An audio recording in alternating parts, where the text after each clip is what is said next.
Nobody in the Mercian Confederacy had ever seen a real war. Their civilization had given up fighting 300 years ago. They solved problems with words, with trade, with patience. Violence was something they read about in old history texts, a relic of their primitive past. So when the long-range sensors at the edge of their home system detected 400 warships approaching in tight formation, the entire planet of Solon went silent with a kind of fear they had no word for. Ambassador Gallo stood in the communication hall of the Mercian capital, his tall, insectoid body trembling as the data scrolled across the display. The Braille Dominion, a reptilian empire known across the galaxy for conquest and cruelty. They had sent no warning, no demands, just ships, 400 of them armed to the teeth and heading straight for Solon. Gallo sent distress signals to every allied species within range. The responses came back slowly, and each one carried the same message dressed in different words. "We are sorry. We cannot reach you in time. We wish you well." It was a polite way of saying goodbye. Fleet Commander De Yen, the highest-ranking officer in the Mercian Defense Force, pulled up the full count of his available ships. 30 patrol vessels, lightly armed, designed for customs checks and asteroid surveys, not combat. He stared at the number for a long time, then closed the screen. Then a new signal came in. It was from the United Earth Naval Command. Short, direct, and immediate, it read, "Aid confirmed, 1 vessel dispatched, arrival in 6 hours." Gallo read it twice, then a third time, 1 vessel. He passed the message to De Yen, who read it and said nothing for nearly a full minute. "1 ship," De Yen finally said. "We are facing 400 warships, and the humans are sending 1 ship." Gallo tried to stay diplomatic. "Perhaps it is an advance scout, perhaps more will follow." "Or perhaps," De Yen replied, "they are simply checking a box, sending something so they can say they tried." 6 hours passed in heavy silence. The people of Solon packed emergency shelters. Parents held their children close. The ocean cities, usually bright and alive with song, went dark and quiet. Then the sensors lit up. A single contact dropped out of faster-than-light travel at the edge of the system. It was not especially large. Roughly the size of a Mercian cargo hauler, it moved steadily inward, broadcasting a clean identification signal. The Warden, that was its name. A human warship, Lone Sentinel class, under the command of Captain Dina Aucaffer. De Yen opened a channel to it, expecting to hear panic or apology. Instead, a calm voice filled the bridge. A woman's voice, steady and unhurried, as if she had done this 100 times before. "This is Captain Aucaffer of the UEN Warden. We are here under directive from the United Earth Naval Command to assist in the defense of Solon, requesting full tactical data on the incoming threat. Please share sensor logs, fleet positions, and any known details about the enemy formation." De Yen blinked. "Captain, are you aware of the size of the force heading toward us?" "Yes, Commander. 400 warships, Braille Dominion origin. We reviewed the data on our way here." "And you came alone?" There was a pause, not a nervous one. More like the kind of pause a person gives when they are choosing to be polite instead of blunt. "We came prepared, Commander. That is what matters. Now I would appreciate that tactical data as soon as possible. We have work to do." De Yen looked at Gallo. Gallo looked back. Neither of them knew what to say. The ambassador gave a slow nod, and De Yen began transferring the files. On the bridge of the Warden, Aucaffer reviewed the incoming data alongside her tactical officer, Lieutenant Ravi Anand. Ravi worked fast, pulling apart the Braille formation on the holographic display, marking weak points, command ships, supply lines. He did not speak much. He did not need to. His fingers moved with the kind of speed that only came from years of training and real combat experience. Sergeant Petra Home checked in from the lower decks. Her ground teams were already preparing equipment. Armored exoskeletons, portable shield generators, emergency shelters, medical kits, everything a planet might need if the worst happened. Aucaffer leaned back in her chair and studied the display, 400 ships against 1. She had seen worse odds in simulation. She had seen worse odds in reality. On Solon, a young Mercian named Tilla pressed her face against the glass of an emergency shelter and stared up at the sky. She did not understand much about wars or fleets, but she had heard the adults whispering, "One ship." The humans only sent one ship. She did not know whether to feel grateful or forgotten. Back on his bridge, Diane stared at the sensor. Readout showing the Warden drifting calmly into a defensive position near Solon's orbit. One ship, no escort, no support fleet, just one. He turned away from the screen and muttered quietly to himself, "We are already dead." The first thing Diane noticed was how quickly the humans worked. Within an hour of arriving, Captain Okafor had reviewed every piece of tactical data the Mercian had, identified 12 weaknesses in the Braille formation that Diane's own analysts had missed, and begun deploying assets across the system like she owned it.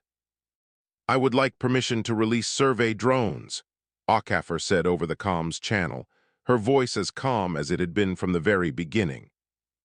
Diane hesitated. "How many?" 2,000, give or take." The number hit him like a slap. 2,000. His entire defense fleet had 30 ships, and this single human vessel wanted to release 2,000 drones. He agreed, mostly because he had no better option. The Warden opened its side bays, and the drones poured out like a swarm of silver insects. They spread in every direction, fast and silent, scattering across millions of kilometers within minutes.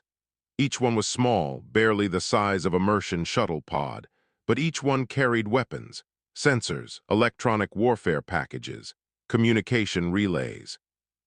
Diane watched the tactical map transform. Where there had been nothing but empty space and fear, there was now a web of coverage stretching from one end of the system to the other.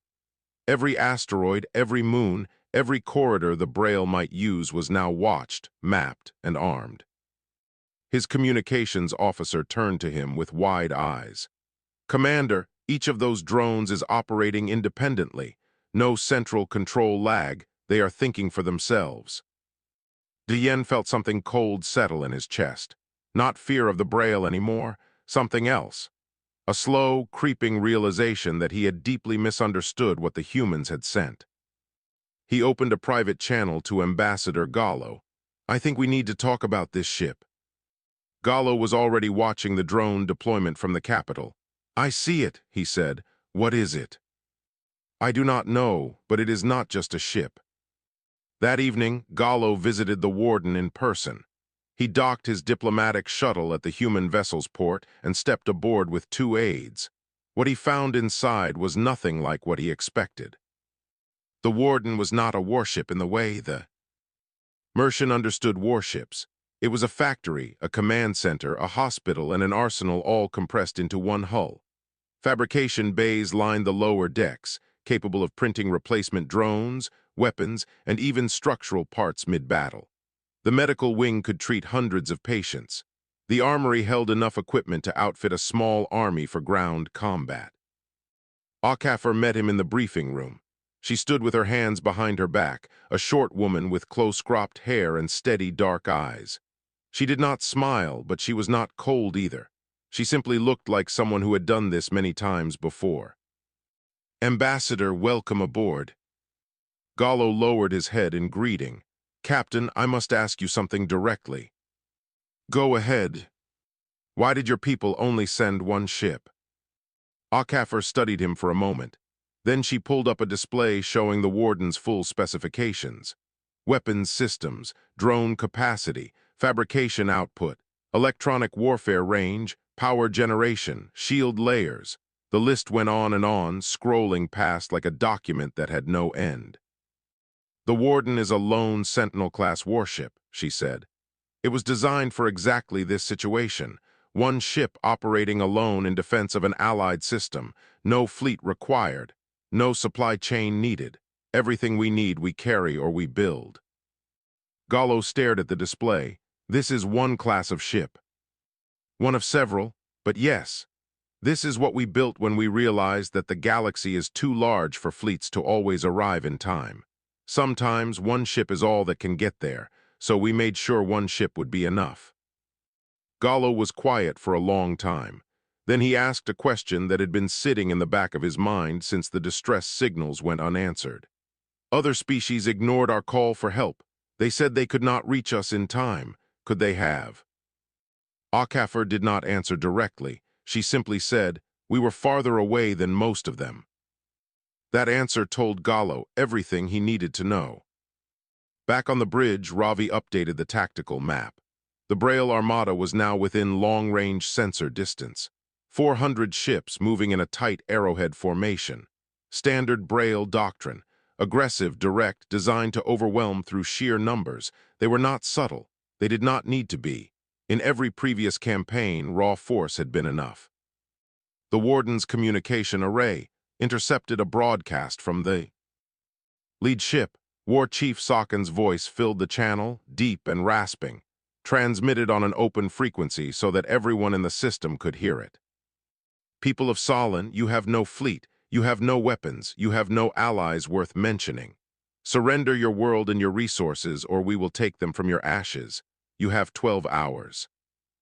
Diyen gripped the edge of his console. His officers looked at him, waiting for orders they all knew would not matter. On the Warden, HFY listened to the broadcast with her arms crossed. When it ended, she turned to Ravi and said, "Mark every ship in that formation. I want firing solutions on the command vessels within the hour." Ravi nodded, already working on it. HFY looked at the main display where 400 red dots crept steadily closer to Solon. She had fought outnumbered before. She had fought alone before. This was simply Tuesday. Somewhere on Solon, young Tilla sat in the emergency shelter and listened to the adults replay Sokken's message. They were afraid. She could see it in the way their long limbs folded close to their bodies, the way their antennae lay flat. But she also heard something else on the communication feed.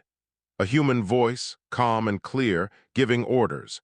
And for some reason she could not explain, that voice made her feel like maybe things were not as hopeless as they seemed. Sokken expected silence after his broadcast. That was how it usually went. He would make his threat, the target species would panic, and within hours they would begin transmitting surrender terms. It was routine, predictable, easy. So when a return transmission came from the Solon system only 4 minutes after his message, it caught him off guard. It was not from the Mercian, it was from the human. "War Chief Sokken, this is Captain Dina HFY of the United Earth Naval Command Vessel Warden. The Mercian Confederacy is under our protection. I am advising you to reverse course and withdraw your forces from this system immediately. This is your only warning." Sokken leaned forward in his command throne, his scaled face twisting into something between amusement and disbelief. He looked at Navari, his second in command, who stood to his left with her arms folded and her expression unreadable. "One ship," Sokken said. "They sent one ship and now it speaks to me as if it commands a fleet." He opened the reply channel. "Human, I have 400. Warships under my command. You have one. I do not know if your species is brave or simply stupid, but either way the result will be the same. Stand aside or you will burn with the Mercian." HFY did not raise her voice. She did not argue. Instead, she transmitted a data packet. It was not a weapon. It was a file, compact and organized, containing a summary of humanity's military history, wars stretching back thousands of years, weapons designed not just to defeat enemies, but to make sure those enemies never came back, conflicts where humans had been outnumbered 10-1 and still won, records of what happened to civilizations that underestimated them. On the Braille flagship, Navari opened the file on her personal display. She read it slowly, her reptilian eyes narrowing with each page. She had studied alien species before. She knew the galaxy had dangerous races, but this file painted a picture she had not expected. Humans were not strong like the Braille. They were not fast. They were not armored by nature, but they were relentless. They adapted. They learned from every defeat, and they never forgot a lesson. One section of the file caught her attention more than the rest. It was a single line from a human military doctrine manual. It read, "If the enemy believes your response will be proportional, they will always test you. Make sure they never believe that." Navari closed the file and turned to Sokken. "War Chief, I advise caution. The humans have a documented pattern of what their records call disproportionate response. One ship does not mean one ship's worth of firepower. Sokkan waved his clawed hand. Their history means nothing. History is written by the survivors, and today that will be us. Continue the advance.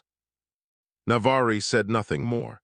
She stepped back to her station and began quietly reviewing evacuation protocols for the flagship. She did not believe in ignoring warnings twice. On the Warden, Akafer closed the channel and turned to her crew. He is not going to stop. Ravi nodded without looking up from his console. Firing solutions are ready on all 12 command ships. Drone swarm is in position. Electronic warfare suite is primed. We can begin jamming their communications on your order. Akafer turned to the main display. The Braille Armada was now 8 hours from weapons range. She had time, but she did not intend to waste it. She opened a channel to Doyen. Commander, I need you to pull your patrol ships to the far side of Solin. Keep them behind the planet and out of the engagement zone. Doyen frowned. You want us to hide? I want you alive. Your ships are not built for this fight, and I cannot protect you if you are in my firing lines. Stay behind Solin. If anything gets past me, your job is to evacuate civilians. Can you do that? Dien wanted to argue. Every instinct told him to stand and fight, even if his ships were useless against the Braille. But Akafer's voice carried something he recognized. Not arrogance, authority. The kind that came from someone who had made life-and-death decisions before and did not plan to make bad ones now. Understood, Captain. We will hold position behind Solin. Thank you, Commander. Below decks on the Warden, Sergeant Petra Home ran final checks on her ground response teams. 50 soldiers in powered exoskeleton suits, each one carrying enough equipment to set up a field hospital, a defensive perimeter, or a supply depot. Portable shield generators sat in crates, ready for rapid deployment. If the Braille broke through and made it to the surface, Home's people would be the last line of defense for the Mercian civilians. Home gathered her squad leaders in the staging bay. Listen up. If it comes to ground operations, our job is not to win a war. Our job is to keep people alive until the captain finishes the fight upstairs. Every Mercian civilian is our responsibility, every single one. Her squad leaders nodded. They had done this before on other worlds in other systems. Humans had a reputation for this, not just for fighting, but for staying after the fight, for building shelters and treating wounds and feeding the hungry. It was the part of human warfare that most species never saw in the history books, but it was the part that mattered most. The hours ticked down. On Solin, the emergency shelters filled to capacity. The ocean cities dimmed their lights. The world held its breath. On the Warden, Akafer sat in her command chair and watched the red dots on the display crawl closer. 400 ships. One ship. The math was absurd by any standard in the galaxy. But the galaxy had never seen what a lone sentinel could do. The Braille Armada crossed the outer boundary marker. Akafer leaned forward, pressed the shipwide intercom, and spoke one word to her crew. Begin. The first Braille destroyer exploded before its crew. Even knew they were under attack. A drone, no larger than a shuttle pod, had been drifting silently in the shadow of an asteroid for the past 3 hours. When the destroyer passed within range, the drone fired a single guided charge into the ship's engine block. The explosion split the vessel in half and sent burning wreckage tumbling into the path of the 2 ships behind it. That was the first kill. It would not be the last. Across the system, 2,000 drones woke up at the same moment. They had been waiting, scattered across millions of kilometers, hiding behind rocks and debris, sitting dark and cold and patient. Now they moved. From every direction, from angles the Braille never expected, they struck. The Braille formation was built for head-on combat. Their doctrine was simple. Line up, push forward, overwhelm with numbers. It worked against most species. But it only worked when the enemy was in front of them. The drones were not in front. They were behind, above, below, between ships, inside the formation itself. The Braille had flown straight into a trap they could not see. Explosions lit up the darkness of space in rapid succession. Escort ships lost their shields to electronic warfare pulses and then took kinetic rounds through their hulls. Communication relays were jammed, cutting squadrons off from each other. Navigation systems received false signals, sending ships into collision courses with their own allies. On the Braille flagship, Sokkin gripped the arms of his command throne as his tactical display turned into chaos. Red warning icons covered the screen like a rash. Ships lost, ships damaged, ships unable to respond because they could not tell where the attacks were coming from. "Where is the human ship?" he roared. His sensor officer scrambled through the data. "War Chief, the Warden is everywhere." That was not an exaggeration. The Warden was using short-range, faster-than-light jumps to appear at different points across the battlefield. It would materialize on the flank of a Braille squadron, deliver a devastating volley of heavy fire, and vanish before return shots could lock on. 3 seconds later, it would appear somewhere else entirely and do it again. Ravi coordinated the attack from his console with machine-like precision. Each drone swarm moved as a unit, collapsing pockets of Braille ships into kill zones where concentrated fire could do maximum damage. He did not shout. Orders, he barely spoke at all. His fingers danced across the controls and ships died. Akafir watched the battle unfold with the focus of a surgeon. She did not celebrate kills. She did not cheer. She tracked the enemy's response, adjusted her strategy in real time, and directed Ravi to shift resources wherever the Braille tried to reorganize. "They are attempting to reform into defensive clusters on the starboard side," Ravi said. "Hit them before they finish. Send Swarm Group 7 through the gap in their line." Swarm Group 7, a formation of 150 drones, punched through the Braille formation like a blade through paper. The cluster fell apart before it could fully form. Sokkin stared at the destruction around him and felt something he had not felt in 20 years of conquest. Doubt. His fleet was not losing slowly. It was being taken apart with precision, like a machine being disassembled by someone who knew exactly where every bolt was. Navari appeared at his side. "War Chief, we have lost 140 ships in 4 hours. The human vessel has taken only minor hull damage. Their drones are self-repairing and regrouping faster than we can destroy them." "Then send everything at the planet," Sokkin snarled. "Bypass the ship, go straight for Solon. If we hold the world, the human has nothing to defend." Navari relayed the order. 60 Braille warships broke from the main formation and surged toward Solon at maximum speed. They abandoned any pretense of formation or strategy. It was a desperate lunge, and everyone on both sides knew it. But Akafir had expected it. She had planned for it from the beginning. A secondary drone net activated around Solon's orbit. These drones were different from the ones in the main battlefield. They were smaller, faster, and packed with high-yield explosives. They formed a minefield in a perfect sphere around the planet, invisible until a ship got close enough to trigger them. The first wave of Braille ships hit the minefield at full speed. The detonations were blinding. Ship after ship was shredded by explosions that erupted from every direction. Hulls cracked open. Engines detonated. The Braille charge toward Solon turned into a graveyard in less than 90 seconds. Of the 60 ships that attempted the run, 11 survived. They turned and fled back toward the main fleet, trailing smoke and fire. On Diyen's bridge behind Solon, his crew had stopped working. Every officer, every technician, every aide stood frozen, staring at the tactical display. Nobody spoke. The only sound was the steady hum of the ship systems and the distant crackle of battle communications. Diyen himself stood with his hands at his sides, his insectoid eyes wide. He had spent his entire career believing that war was a thing of the past, something his people had outgrown. Now he was watching a single human vessel tear apart an invasion fleet with a kind of cold, calculated efficiency that made his blood run cold. He had thought the humans were fools for coming alone. He had thought they were arrogant or naive or simply going through the motions. He had been wrong about everything.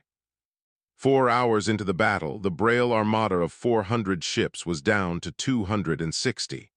The Warden had taken moderate damage to its outer hull plating. Nothing critical. Its fabrication bays were already printing replacement parts. On the flagship, Sokkin sat in silence for the first time since the battle began. Navari stood beside him and spoke quietly. "We need to withdraw." Sokkin clenched his jaw. "No, we commit everything, all remaining ships, one final push." Navari closed her eyes briefly, then returned to her station to relay the order she knew would be their last. Ravi saw it first. The remaining Braille ships, all 260 of them, were pulling together into a single massive formation. They abandoned flanking positions, gave up defensive spacing, and merged into one dense wall of warships aimed directly at the Warden. "They are grouping up," Ravi said, his voice flat and focused. "Full commitment, everything they have left coming straight at us." Akafir studied the display. A tight formation like that was dangerous. It meant overwhelming firepower concentrated in a single direction. It also meant every ship was close together, packed hull to hull in a desperate final charge. She had been waiting for this. "Deploy the hammerfall," she said. Ravi looked at her for one brief second. Then he turned back to his console and began the activation sequence. Deep inside the Warden, along the ship's spine, a series of heavy panels slid open. Behind them sat the hammerfall array, a weapon system that had never been used in combat before today. It was a row of kinetic launchers, each one capable of firing a hyper-accelerated projectile at speeds that made conventional weapons look like thrown rocks. The projectiles had no warheads. They did not need them. At the speed they traveled, raw impact was more than enough. The Braille formation charged forward. 260 ships screaming through space in one tight fist, every gun pointed at the Warden, every pilot convinced that sheer numbers would end this fight. The hammerfall fired. The sound inside the Warden was a deep, rolling thud that vibrated through every wall, every floor, every bone in every crew member's body. Dozens of projectiles launched simultaneously, each one finding a separate target in the packed Braille formation. The first impacts were catastrophic. Command ships in the center of the formation simply ceased to exist. One moment they were there, the next they were expanding clouds of superheated debris. The projectiles did not stop after hitting their primary targets. They punched through hulls and continued into the ships behind them, carrying enough force to cripple or destroy anything in their path. Chain reactions followed. Exploding ships sent shrapnel into their neighbors, fuel stores detonated, ammunition bays cooked off. The tight formation that Sokkin had ordered became a death trap. Ships could not maneuver because they were packed too close. They could not retreat because the ships behind them blocked the way. They could only burn. In a single volley, 80 more Braille ships were destroyed or crippled. The formation did not just break, it shattered. On the Braille flagship, Sokkin was thrown from his command throne as a glancing hit from one of the hammerfall projectiles tore through the upper decks. Alarms screamed. Lights flickered and went red. Half the bridge consoles went dark. The communications array was gone, ripped away by the impact. Sokkin pulled himself to his feet and looked at the tactical display. What he saw made his stomach drop. His fleet was gone, not reduced, not weakened. Gone. Scattered wreckage and drifting hulls filled the space where his armada had been. Navari did not wait for his order. She had already moved to the backup communications console and was broadcasting on the Braille command frequency. Her voice was sharp and clear. "All ships, this is Second Commander Navari. Withdrawal order, immediate. Break off and retreat to the staging point. This is not a request." The surviving ships responded instantly. They had been waiting for someone to give that order. Engines flared as Braille warships turned and ran, scattering in every direction, abandoning formation, abandoning the mission, abandoning everything except the desperate need to survive. Sokkin tried to countermand the order, but his communications were dead. He stood on his broken bridge, surrounded by sparking consoles and injured crew, and watched his empire's greatest military force flee from a single ship. Akafir did not pursue. She watched the Braille retreat on the main display and said nothing for a long moment. Then she opened a channel on a wide frequency. "Attention all Braille vessels. This system is under the protection of the United Earth Naval Command. Do not return." Her voice carried across the system, heard by every surviving Braille ship, every Mercian patrol vessel, and every civilian shelter on Solon. On the surface of Solon, the sky had been lit by distant flashes for hours, bright pulses of light like a storm happening in space. The Mercian watched from shelters and rooftops, from emergency bunkers and ocean city platforms. They did not know exactly what was happening up there. They only knew that something terrible was being stopped. When the flashes faded and the sky went quiet, Tilla was the first to speak. She tugged on her parent's arm and asked, "Did the humans win?" Her parent did not answer right away. They were listening to the communication feed, where a Mercian officer was reporting that the Braille fleet was in full retreat.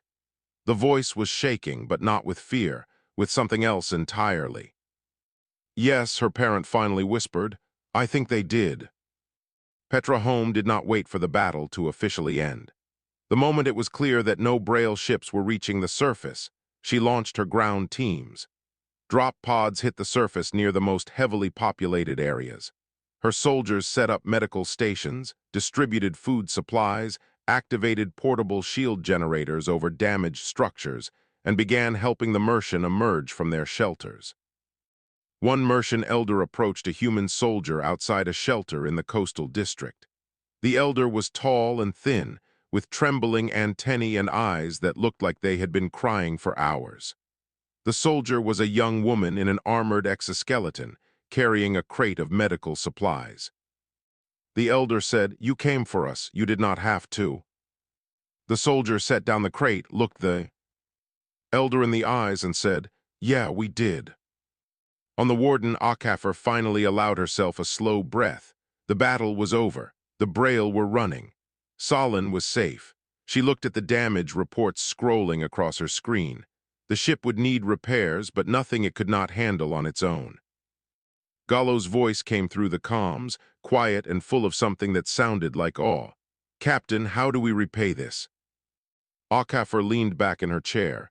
"You do not owe us anything, Ambassador. This is what we do." 3 days after the battle, Sokin's crippled flagship drifted into Mercian patrol range. Its engines were dead. Its weapons were offline. Its crew had been surviving on emergency rations and recycled air. When Dayen's patrol ship surrounded the wreck and ordered surrender, there was no resistance. Sokin was pulled from the ruins of his bridge in restraints, silent and hollow-eyed. The conqueror of 11 worlds had nothing left to say. The news traveled fast, faster than light, carried by relay stations and communication buoys across dozens of systems. Within a week, every major species in the galactic community had heard the story. An invasion force of 400 Braille warships had attacked the Mercian Confederacy. The humans had sent a single vessel. That single vessel had destroyed over 200 ships, broken the Braille armada, and saved an entire civilization without losing a single crew member. The reaction was not what most expected. There was no celebration at the Galactic Conquered Station. There was fear. Ambassadors from 12 species gathered in the main assembly hall, demanding answers. How had this happened? How could one ship do what entire fleets could not? And more importantly, how many of these ships did the humans have? Grand Sovereign Ulrich Bane, the head of the United Earth Naval Command, appeared via long-range transmission. He was an older man with a lined face and gray hair cut short. He spoke simply, without drama or boasting. "The Lone Sentinel program was developed 30 years ago," he explained. "We studied the galaxy and we saw a pattern. Allied species under threat, calls for help that went unanswered because reinforcements were too far away, civilizations that fell while fleets were still in transit. We decided that was unacceptable." He paused and let the words settle. "So we built ships that could operate alone, ships that carried everything they needed: weapons, drones, fabrication capability, medical facilities, ground support. ships that could arrive fast and fight hard without waiting for backup. We called them lone sentinels. The Warden is one of them. A delegate from the Tassiri Republic raised a tentacle. How many lone sentinels does humanity possess? Bane looked directly into the camera. Enough. The hall went quiet. Every diplomat, every ambassador, every aide in the room understood what that word meant. It meant the humans were not going to give a number. And the reason they were not going to give a number was because the number was high enough to make everyone in the room very uncomfortable. The Braille Dominion's ambassador, who had been sitting in the back of the hall trying to remain invisible, quietly left the room.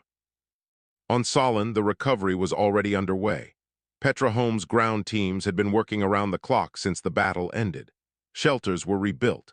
Medical stations treated thousands of Mercian civilians for stress and minor injuries from debris impacts. Clean water systems were restored to coastal settlements that had been damaged. Human engineers worked side by side with Mercian builders, patching roofs and repairing power grids. Tilla followed the human soldiers everywhere. She was fascinated by them. They were so much smaller than the Mercian, but they moved with a kind of energy she had never seen before. They laughed while they worked. They shared food with strangers. One soldier taught her a hand-clapping game that made no sense at all, and she loved it. Her parent watched from a distance, still trying to understand how a species so small and so soft had just defeated an army that would have crushed any other force in the galaxy. Ambassador Gallo formally submitted a request for permanent alliance with the United Earth Naval Command.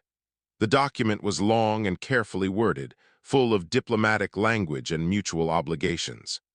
Akaffer read it in her quarters aboard the Warden and forwarded it to command with a one-line recommendation. Approve it. The Mercian are good people. Diane met Akaffer one last time before the Warden departed. They stood on the observation deck of his patrol ship, looking out at the green sky of Solon. I owe you an apology, Diane said. When you arrived, I thought we were finished.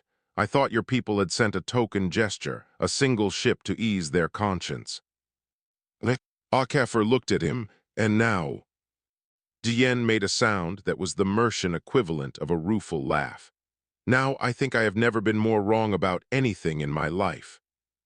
Akaffer allowed herself a small smile. You would not be the first to say that. They stood in silence for a moment. Then Diane asked, where will you go next? Wherever we are needed. The Warden departed Solon on a quiet morning. No parade, no ceremony. Akaffer did not want one, and her crew did not expect one. They simply disengaged from the Mercian port, powered up their engines, and headed for the edge of the system. Tilla watched the ship leave from the observation tower of her family's shelter. It grew smaller and smaller against the green sky until it was just a dot, and then it was gone. She pressed her hand against the glass and whispered, "Thank you." Months later, in a system far from Solon, a species called the Fenari received a distress signal. A hostile fleet was approaching their homeworld. 200 warships, origin unknown, bearing weapons the Fenari had no defense against. Their government sent emergency transmissions to every ally they could reach. Most of the replies came back with the same familiar words. We are sorry. We cannot reach you in time. Then a new signal arrived, short, direct, and immediate, from the United Earth Naval Command. Aid confirmed, one vessel dispatched. The Fenari defense minister stared at the message. One vessel. He turned to his aide, his face pale. One ship. They are sending one ship. His aide checked the incoming sensor data. A single contact had already dropped out of faster-than-light travel at the edge of their system. It was broadcasting a clean identification signal. A lone Sentinel-class warship. The aide looked back at the minister and said, Sir, I have heard stories about these ships. The minister frowned. What kind of stories? The aide almost smiled. The kind where one is enough.